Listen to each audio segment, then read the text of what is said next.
Septième producteur africain de café et 26e à l'échelle nationale, le Cameroun peine à faire éclore son or noir à l'international. Pourtant, dans ce secteur d'activité, des acteurs dans le pays essayent tant bien que mal de faire briller la fève dorée. Vous le verrez dans cet épisode, un jeune entrepreneur à travers des procédés bien à lui et des méthodes particulières fait rayonner le café camerounais.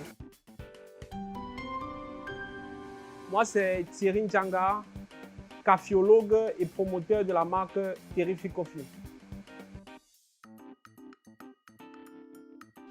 Le Cameroun, depuis 1985, faisait en moyenne 130 000 tonnes de café par an. Et de nos jours, les chiffres ne font que décroître. Aujourd'hui, on fait à peine 15 000 tonnes en ce qui concerne la production de café. Et le Cameroun, qui occupe pratiquement le 7e rang niveau africain et le 26e rang niveau mondial, est un pays où il y a beaucoup d'opportunités en ce qui concerne le café, parce que c'est parmi tous ces pays-là, le Cameroun fait partie des 5 pays où on peut cultiver les 2 variétés, donc c'est-à-dire l'Arabica et le Robusta. Donc, on a des plaines et on a les hauts plateaux. Et en fait, le Cameroun a diverses attitudes donc, qui nous permet d'avoir diverses notes au niveau de la dégustation en fonction des origines, en fonction des terroirs. Donc, on a divers terroirs au Cameroun. Normalement, l'origine Cameroun devait être plus valorisée, que ce soit à l'extérieur, que ce soit au niveau national.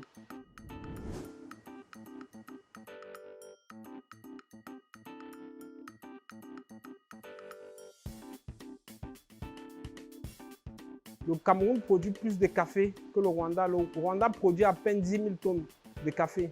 Mais le café rwandais est plus reconnu que le café camerounais.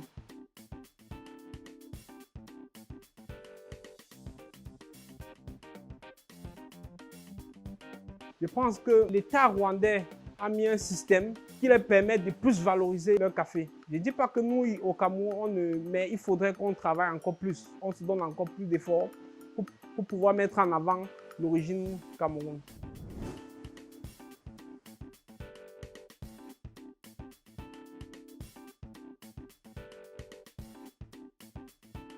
Au Cameroun, il y a le café partout, que ce soit à l'est, à l'ouest, dans le littoral, dans la Damawa, au nord-ouest, au sud-ouest, il y a le café.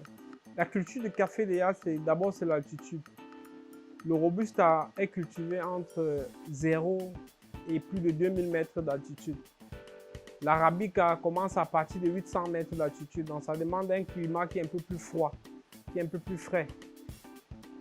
Et au Cameroun, on a les zones par exemple comme le Mungo, le littoral, où on cultive beaucoup de Robusta. Dans le Noun, dans la Damawa, où on cultive beaucoup de Robusta. À l'ouest aussi, on cultive le Robusta. Mais à l'ouest, il y a beaucoup de zones où on cultive l'Arabica, que ce soit à Koutaba, à Bafsam, Bam, Babadjou, Boyo, on cultive beaucoup d'Arabica. Bon, maintenant, on a des zones au Cameroun où on pouvait exploiter, qu'on n'exploite pas, et où la culture du café est même méconnue. Je prends l'exemple de Bangou, par exemple. Bangou, c'est un village qui a pratiquement plus de 2200 mètres d'altitude. Donc, c'est les villages où, si on cultive l'Arabica, on peut comparer ça à des très grands cafés comme les Blue Mountain de Jamaïque, par exemple.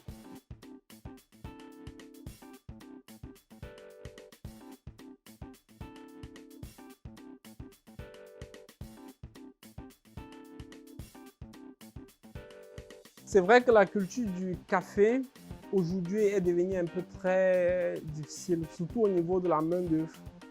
Parce que beaucoup de jeunes sont plus habitués à les motos taxis là.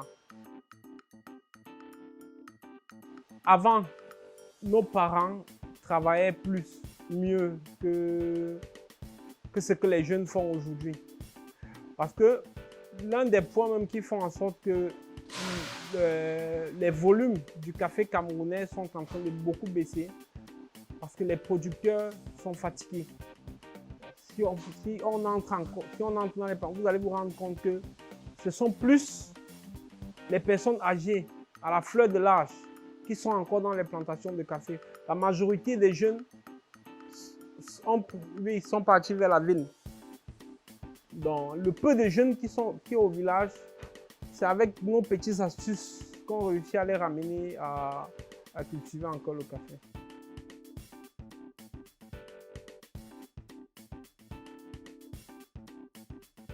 Nos parents, ils avaient des subventions, ils étaient accompagnés. Aujourd'hui, il n'y a plus trop ces accompagnements-là. Mais par contre, le café est une matière qui rapporte parce que le café, c'est la première matière première la plus échangée dans le monde. Et c'est la première matière la plus consommée, la première boisson la plus consommée dans le monde. On savait qu'en termes d'argent, le café rapporte beaucoup d'argent. Bon, maintenant, il faut savoir comment travailler pour que cette matière-là puisse aussi te rapporter. Le café, c'est une plante comme toute autre plante et qui n'a même pas trop d'exigences au niveau de son entretien. Normalement, pour certains plants, après 3 ans, on peut commencer à récolter, ils peuvent entrer en production. Mais il y a les variétés améliorées aujourd'hui qu'après 1 an et demi, ils peuvent les entrer en production.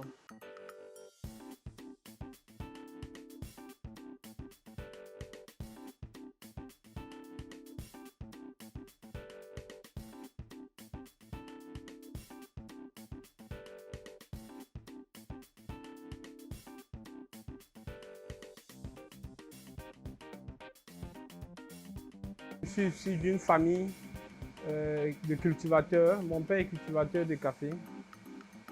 Et on a longtemps exporté le café pour l'extérieur. Et depuis 2018, j'ai décidé donc de lancer une chaîne de torréfaction où on torréfie nous-mêmes notre propre café pour la consommation locale.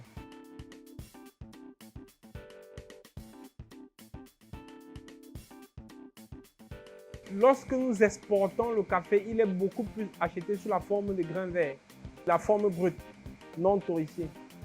L'exportation, c'est quelque chose qu'on a coutume à faire, mais c'est une activité qui a trop de risques.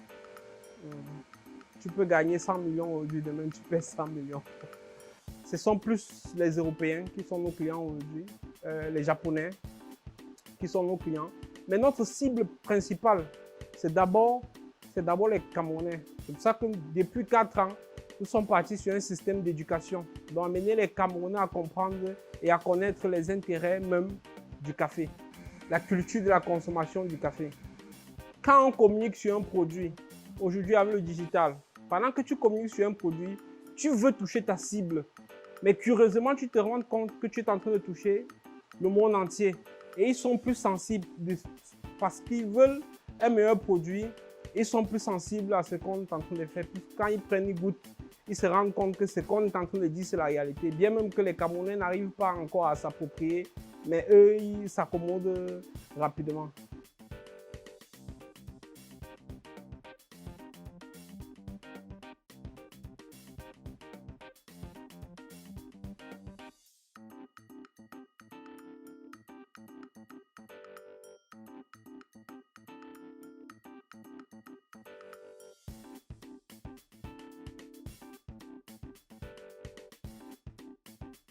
Avant, moi, je n'étais pas trop café. Je cultivais le café, mais je n'avais pas l'habitude de boire le café.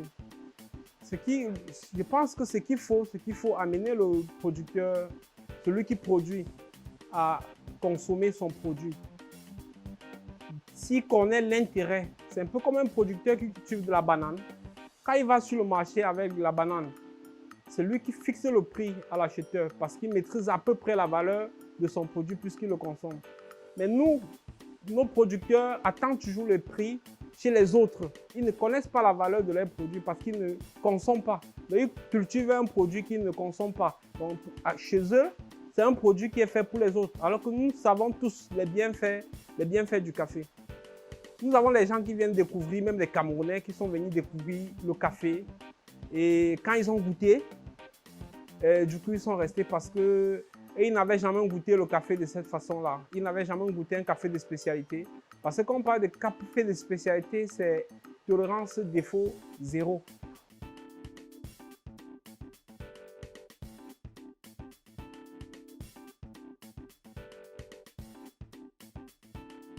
On est cultivateur de plusieurs hectares de plantation. Nous avons environ plus de 100 hectares de plantation de café. Mais dans le café, comme je disais, on essaie de mettre en avant plusieurs terroirs, plusieurs origines.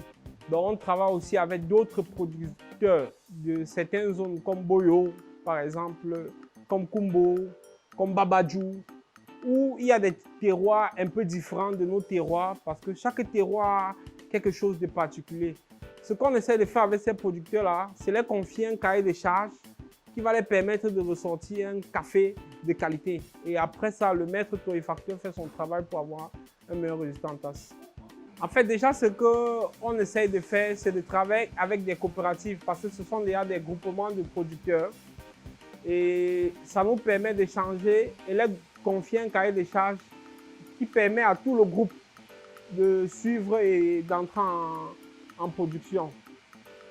À la fin de leur résultat, on a ce qu'on appelle le coping, qui nous permet d'évaluer si exactement le producteur a respecté ce qu'on lui a confié comme cahier des charges. On lève nos tasses de café à tous les producteurs de café du Cameroun, enfin pour continuer à les encourager à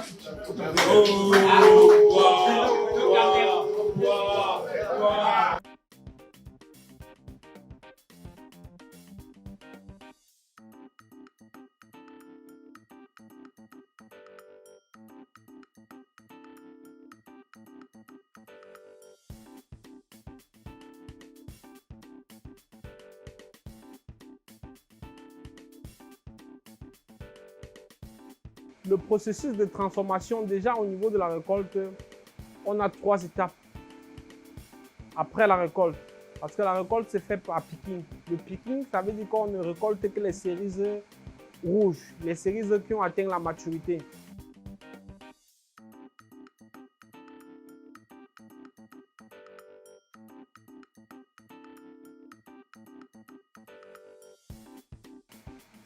Après cette récolte-là, on a l'étape, on peut faire un full wash, qui est une méthode de laver.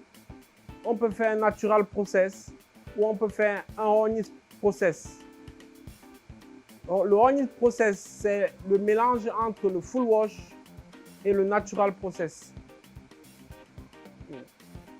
Donc, et chacune de ces étapes-là ont un résultat différent, bien même que ce soit le même café. Parce qu'après la torréfaction, le dégazage est différent. Le café lavé, par exemple, se dégaze plus rapidement que le natural process.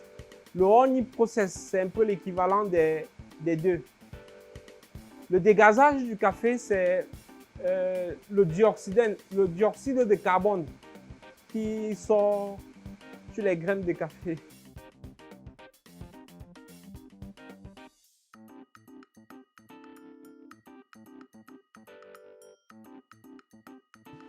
Généralement, la main-d'œuvre est locale et on essaye de faire en sorte que les jeunes soient plus actifs en les mettant dans un système pluriculture au niveau des plantations de café.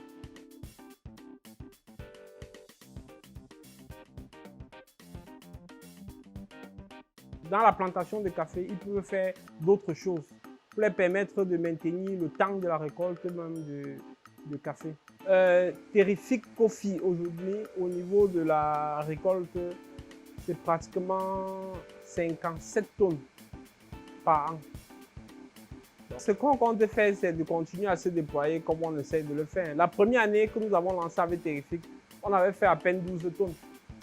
Donc je pense que les chiffres sont évolutifs. Notre objectif est de faire en moyenne 150 tonnes par mois.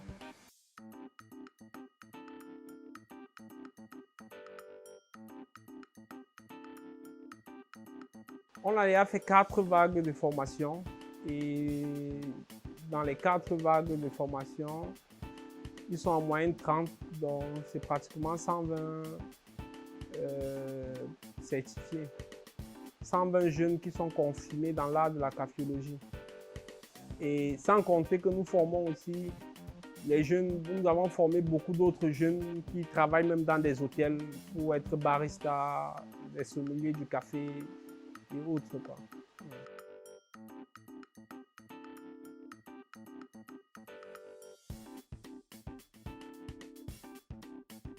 Notre vision n'est pas seulement notre société, notre environnement, n'est pas seulement terrifique. Notre vision, en fait, c'est, comme je disais au départ, c'est d'éduquer les Camerounais surtout et les Africains dans la consommation de café. Donc, si on forme un jeune et qu'il décide d'ouvrir sa propre boîte, ça va donner une plus-value à ce que nous avons en termes de vision, en termes d'objectifs.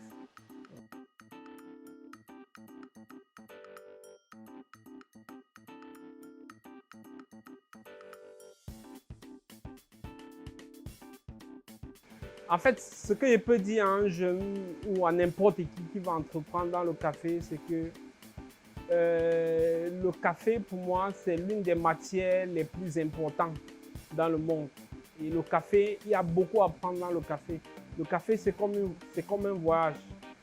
Une graine de café a toute une histoire. Et pour moi, je suis fier chaque jour de découvrir chaque histoire qu'il y a dans chaque café. Et vraiment, s'il y a un jeune qui veut se lancer, qui vient, ensemble, on va découvrir les histoires du café.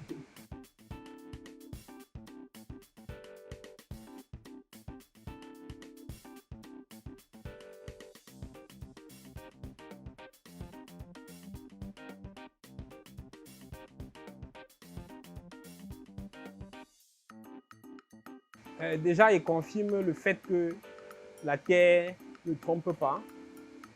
Et ce que je vais dire, c'est que celui qui sème finit toujours par récolter. Et dans l'agriculture, il y a les hauts et il y a les bas. Donc, il y a les périodes où c'est difficile et il y a les périodes où c'est bien. Mais vraiment, comme on dit là, la terre ne trompe pas. Et aujourd'hui, j'ai pratiquement 40 ans. La terre ne m'a jamais trompé. Mais j'ai d'autres activités qui m'ont toujours trompé, quoi.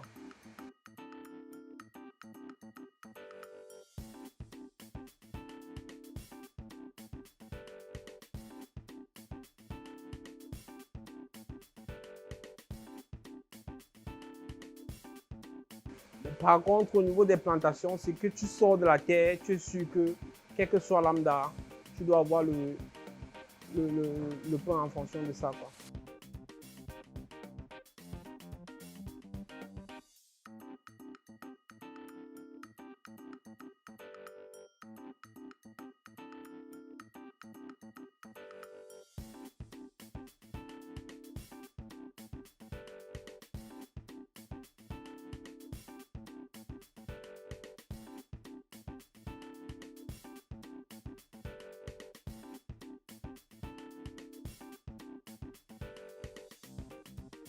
Dans mon domaine, quelqu'un qui m'inspire, par exemple, pour moi particulièrement, c'est Tristan Hassel. C'est un Portugais. Il a des coffee shops au Portugal et il fait dans le café de spécialité. Et il est vraiment spécialiste de ce qu'il fait, quoi. Moi, il m'inspire parce que partout où il part, il amène vraiment des gens à comprendre que le café est bénéfique et il les amène à connaître un bon café, quoi.